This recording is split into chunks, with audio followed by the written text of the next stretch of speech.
Selamat siang semuanya. Saya sekarang berada di pantai yang kita coba cari yang suasananya agak umum ya. Ini kebetulan ada di Pantai Muaya. Ya, saya bersyukur kepada Tuhan untuk bisa membuat episode yang baru kali ini.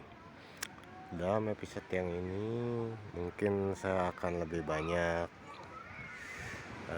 menjelaskan ya sesuai dengan janji saya mungkin ya.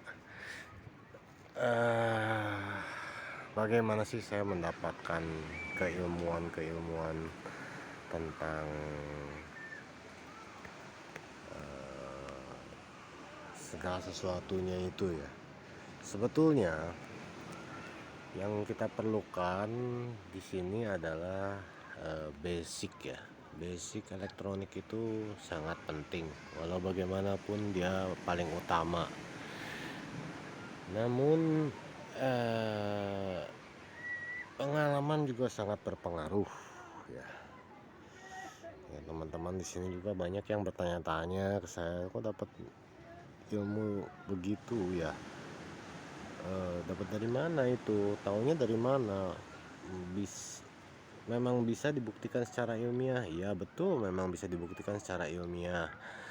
Tapi dapat dari mana asal usulnya ya? Tentu saja itu semua ada basicnya ya, ada aturannya. Semua itu nggak asal-asalan. Nah, justru yang paling utama itu sekarang kita harus tahu dulu ya. Ini moga-moga kita dapat sunset ya sambil saya bicara. Cuacanya nggak gitu bagus, agak mendung, tapi ya minimal nggak hujan. Nah, di episode kali ini juga saya akan menjelaskan saya dapat keilmuan tuh dari mana dan apa asalnya, basicnya apa. Tentu saja ya jelas ya, basic elektronik itu penting, dan ya saya sendiri juga banyak mengalami proses mesti belajar ininya, mesti belajar itunya. Tapi itu ya saya yang syukurin puji Tuhan, memang saya belajar itu dari kecil, jadi memang udah mendarah daging gitu. Dan itu saya memang dibesarkan di keluarga teknisi ya, itu aja. Jadi kebetulan basic saya, fondasinya ada gitu. Nah,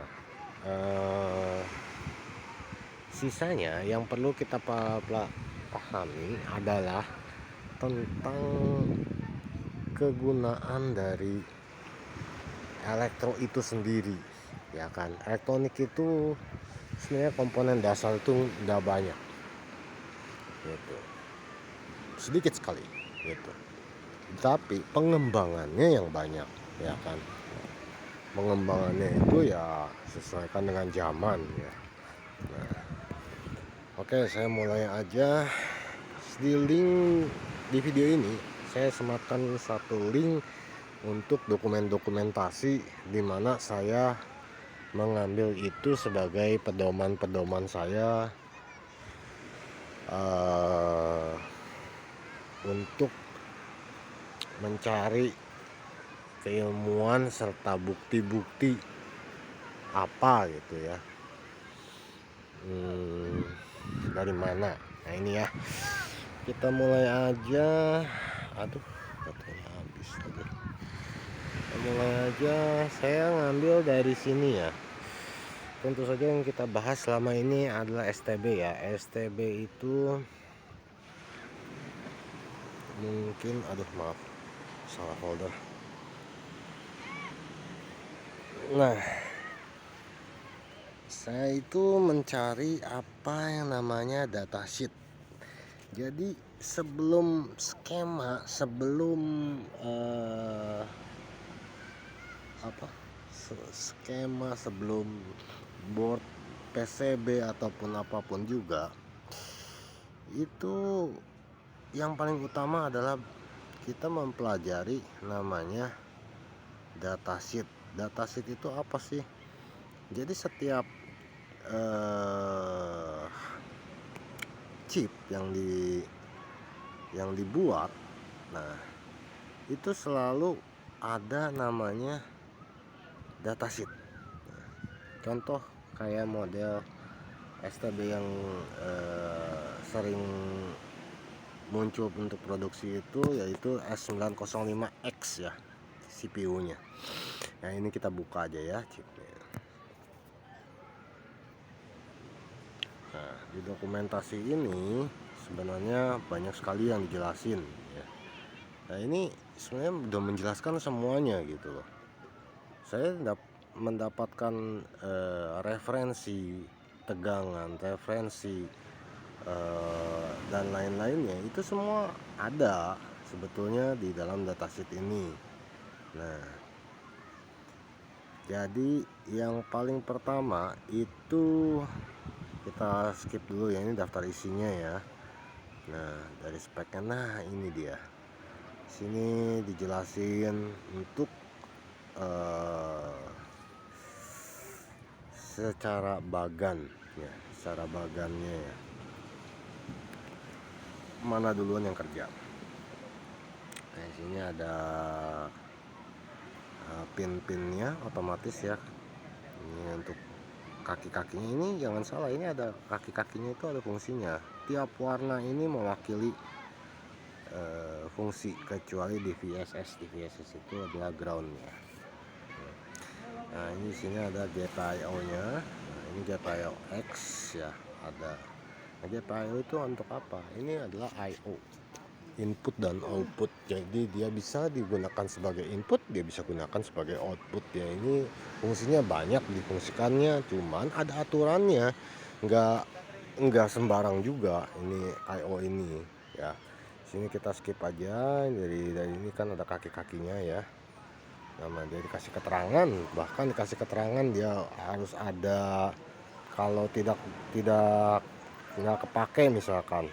Nah, ini kan harusnya keluar tegangannya sekian sekian sekian, ini semua ada nih. Kayak model ini kan dia yang di kolom terakhir itu if unused ya kan, dia keluar tegangan 3,3, 1,8 dan bla bla bla ya. Nah, di sini juga nah ini yang paling penting.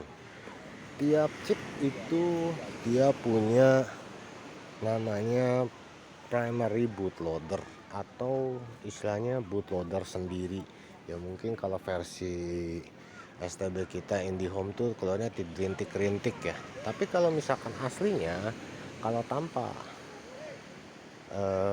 ini dia nggak akan rintik-rintik keluarnya.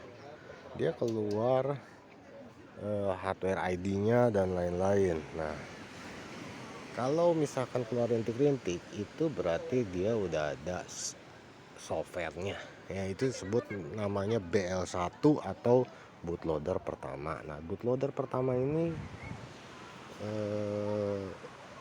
kalau bahasa di secara umumnya gitu ya, secara umumnya itu adalah eFuse. Nah, ini eFuse ini kebetulan tegangannya itu nyatu dengan LAN-nya ya. Makanya kalau LAN-nya bermasalah itu pasti udah kena itu bagian eFuse-nya. Nah, ini macam-macam posisinya, penempatan posisinya di mana gitu. Nah, ini kalau misalkan posisi di dalam, berarti dia 1,8 ini ya, 1,8 volt ini. Nah, ini kalau tegangan 1,8 volt ini kita disablekan gimana ya? Itu kita bisa, secara teori kita bisa mendisablekan BL1, otomatis yang jalan di BL2, tapi BL2 nya itu harus sudah disematin sama BL1 nya dulu ya. Maksudnya BL1 nya ini pindah posisi gitu kan. Nah, ya ini secara teorinya ya, tapi gak semua SoC support ya, harap dicatat di situ. Oke, kita skip aja. Nah, di sini ada penggunaannya. Nah, sementara ini GPIO X ini adalah ya kalau di STB itu dipergunakan yang SDIO-nya itu tuh. SDIO-nya itu untuk apa? Itu adalah harusnya untuk SD card ya, SD card IO. Dan dia punya data 0 dan sampai data 34 bit ya. berarti ya. Kalau kita hitung 4 bit ini dipakai untuk WiFi. Nah, untuk WiFi kalau di STB kita. Nah, itu WiFi itu kita masuknya dia ke dalam port GPIO-X. GPIO-X ini dia punya selalu dia punya ada namanya di SDIO itu ada clocknya, ada komennya, perintah ya. Jadi clock itu untuk detak jantungnya ya, komen itu untuk perintahnya. Berarti dia sebenarnya sama kayak MOSI ya sebenarnya ya. Sorry, maaf, MISO sorry, MISO ya dia kan, dia inputnya ya. Outputnya otomatis MOSI-nya D0. Nah, isi konten D0 dan sampai D3 itu isinya sama persis, cuman ini bagaikan jalan tol ya. Data ini data paralel. Jadi kalau di pintu tol itu semua SOP-nya sama, prosedurnya sama. Nah, D0 sampai D3 ini anggap ada 4 jalan, ada 4 pintu tol. Isi datanya sama, dijamin sama. Jadi kalau misalnya putus, salah satu putus, jalan nggak? Jalan, cuma lambat gitu. Ini kan tujuannya untuk mempercepat ya. Bayangin satu pintu tol sama 4 pintu tol, pasti lebih cepat 4 pintu tol toh ya. Itu. Nah, ini salah satu terusannya itu PWMA ya. Itu PWMA itu dia itu ngeluarin tegangan itu. Nah, itu ada powernya itu. Nah, di situ biasanya kalau di STB kita itu dipakai buat ini, switch on off WiFi. Jadi kan untuk yang kasus pengen jadi always on atau ini bisa dioprek ya. Ada yang lewat DTB, ada yang memang kita bisa cabut langsung di biasanya ini kan di pull down ya itu. Kalau misalkan ada yang pull down, ada yang pull up, nah kalau misalnya itu tinggal dicabut aja, selesai sudah itu. Itu sama SDIO IRQ itu buat wake up host ya, kalau mau wake up LAN gitu ya. PCM out. Nah, PCM out ini kita masih bicara di tabel pertama ini ya. Tabel pertama ini PCM out, PCM in, PCM FS, PCM clock itu biasanya dipakai buat jalur Bluetooth.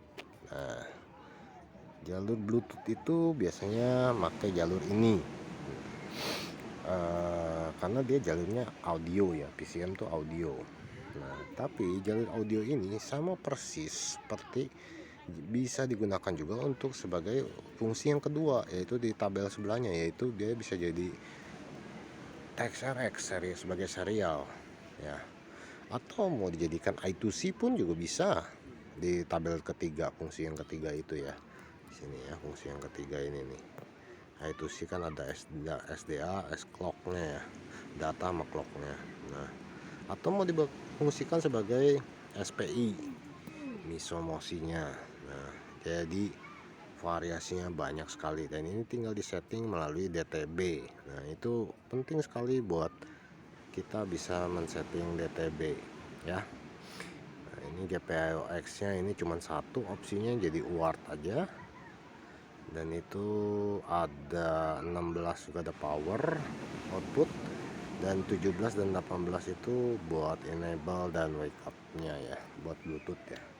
Makanya X ini banyak sekali fungsinya. Nah, yang DV lanjutannya ini DV ini yang dipakai cuman sedikit ya. Aslinya itu DV ini banyak sekali karena dia juga dikhususkan untuk LCD biasanya. Cuman di S905X ini difungsikan cuma buat ward fungsi pertamanya, atau TXRX tuh ward tuh gini ya, kayak TX tuh buat kirim, RX tuh buat terima, kan transmit dan receive itu bahasa Inggrisnya ya. Tuh.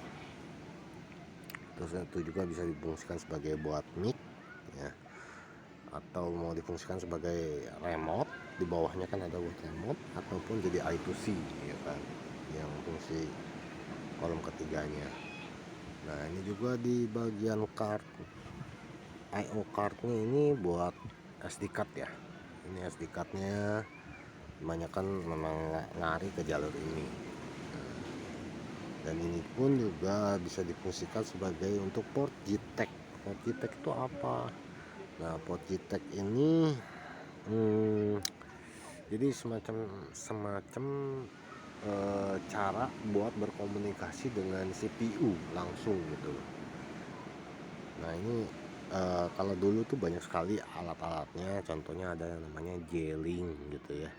Nanti bisa googling sendiri dah, J-Link itu apa. Nah ini ada TX-RX nya juga bisa. Ini kita masuk ke bagian boot. Nah ini boot ini yang paling pertama ini. Di sini ada data 0 sampai data 7, berarti 8 bit ya, 8 bit untuk eMMC biasanya, atau mau dipakai sebagai NAND juga fungsi keduanya, atau fungsi ketiganya sebagai IC SPI NOR yang model 8 kaki itu ya. NOR yang 8 kaki itu yang biasa dipakai buat BIOS, atau yang biasanya tuh Winbond, yang chip Winbond tuh, yang atau yang dipakai buat router juga kan banyak ya, buat EEPROM-nya lalu di NOR. Cuma NOR ini kapasitasnya terbatas. Sampai detik ini saya belum menemukan NOR yang lebih dari 128 mega gitu. Nah, makanya butuh NAND dah kalau udah 128 ke atas. NAND, terus kalau udah hitungan giga ya larinya ke eMMC ya. Ya NAND juga boleh sih kalau mau ini juga, hanya beda tipis sih sebenarnya. eMMC itu dia bisa ada controller power management internalnya, jadi dia lebih irit dibanding pakai NAND dari sisi kebutuhan powernya ya. Itu ini pin-pinnya. Nah salah satunya di sini ada yang perlu dicatat, itu bagian boot 15 ini, pin 15 ini bagian eMMC DS dan DQS atau NOR CS ini sebenarnya chip select DQS atau DS ini juga sama dimana difungsikan sebagai memaksa dia untuk booting ke eMMC, misalkan kalau pakai eMMC atau pakai NAND, dia memaksa NAND duluan, prioritasnya NAND. Jadi kalau misalkan looping itu dia akan muter-muter di NAND aja terus, atau muter-muter di eMMC atau di NOR gitu. Nah nggak akan nyari sesuai dengan urutan SD card ataupun ke USB ataupun ke yang lainnya. Nah, terus di sini ada SDMI untuk GPIO berikutnya, GPIO H, HDMI. Nah sini ada SPDIF juga. Nah ini HDMI itu yang bagian SDACL nya ini yang kebanyakan difungsikan HPD itu ini ya, hot plug detect ya. Nah SDACL ini yang difungsikan sebagai I2C nya buat HDMI yang biasanya dipakai buat HDMI dummy ya. Tapi jangan di-shotin gitu. Kalau di-shotin ya itu yang kebanyakan jadi ngaco tuh. Nah ini ada juga buat JTAG lagi. Nah terus di sini ada buat I2S. I2S itu lebih kenceng daripada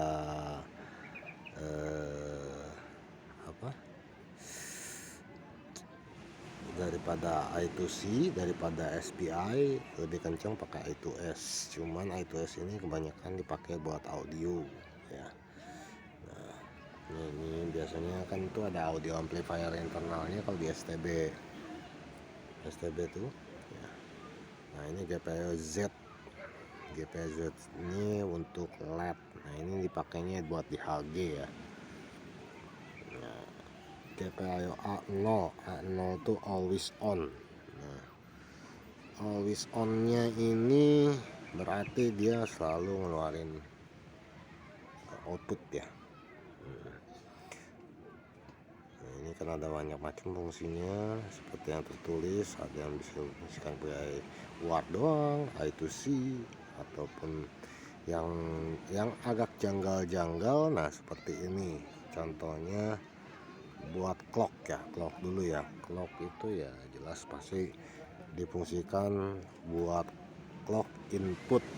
Nah ini clock input ini sebenarnya udah ada sih fungsinya yang lain, cuman kalau misalnya kita punya eksternal 32 kilo, nah ini masuknya ke sini, atau buat remote control ya, IR ya, IR remote input.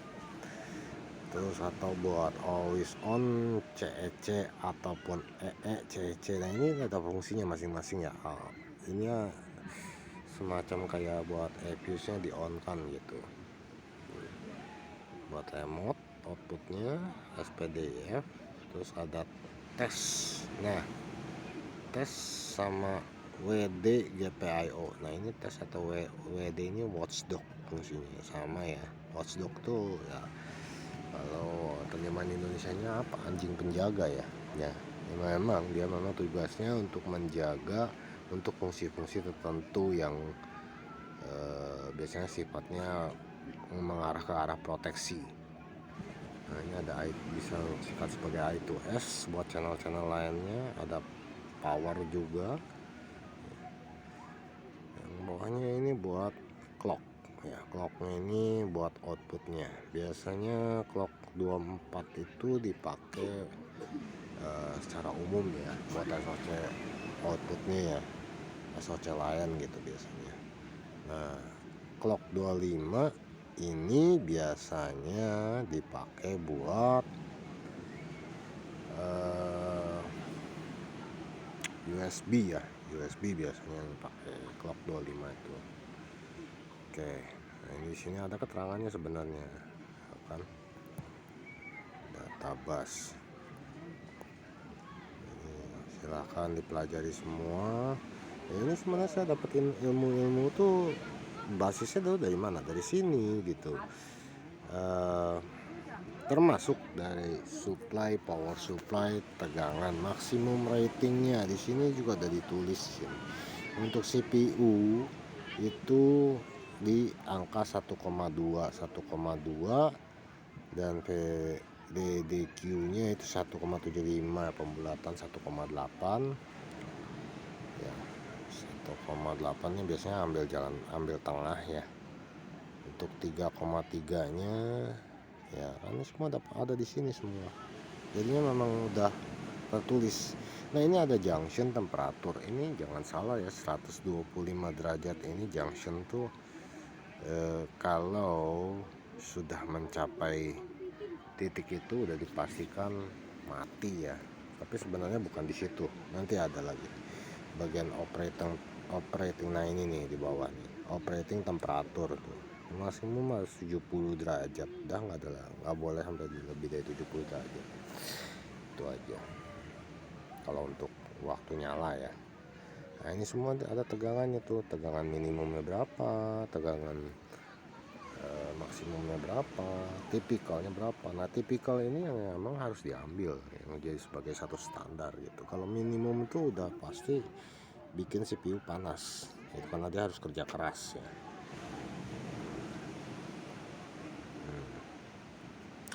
Coba dibaca, kalau yang nggak ngerti Inggris mungkin bisa pakai Google Translate, copy paste aja. Oke, nah di sini pun juga diberi keterangan tentang outputnya ya. Nah ini juga ada keterangan tuh untuk tegangan I/O supply buat kalau kita pakai DDR3 harus gimana ya kan, 1,5 kan, 1,5 volt. Kalau pakai DDR3L low power L tuh ya. U tuh yang mikro punya DDR4. Nah DDR4 tuh samanya 1,2 volt. Ini DDR4 tuh dipakai sama FJ ya, FJ satu-satunya yang keluarga IndiHome yang memakai teknologi DDR4. Nah ini LPDDR ini biasanya yang udah nyatu sama eMMC nya. Nah ini terus oke.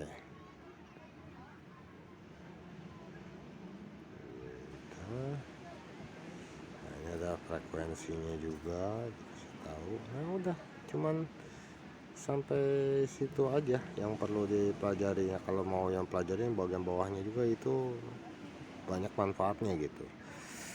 Jadi dalam segala hal ini kita harus rajin baca ya, karena banyak sekali budaya kita tuh yang pada males baca gitu loh. Nah, ya ini kan sebenarnya ada tuh maksimum current, maksimum ampernya itu 2 ampere tuh sebenarnya yang terjadi di dalam itu tuh, makanya regulator itu pegang peranan penting dia gitu. Ini juga ada dimensi-dimensinya untuk pengkakian, penjaluran kakinya. Nah ini ukurannya semua. Ini digunakan untuk apa sih? Untuk bikin PCB nya. Jadi orang yang bikin PCB itu mereka nyarinya dari mana? Dari sini ya. Ya itu aja yang mungkin yang dipelajari sampai ini. Di sini ada nih.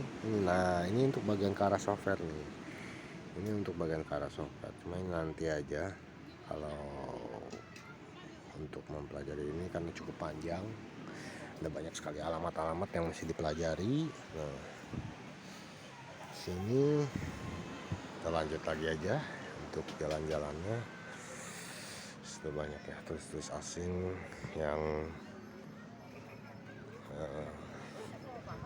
berada di sini, ya kan. Jadi ya itulah. Saya dapat keilmuan tuh berdasarkan semuanya itu ada dokumentasinya. Jadi nggak sembarang. Keilmuan tuh nggak sembarangan,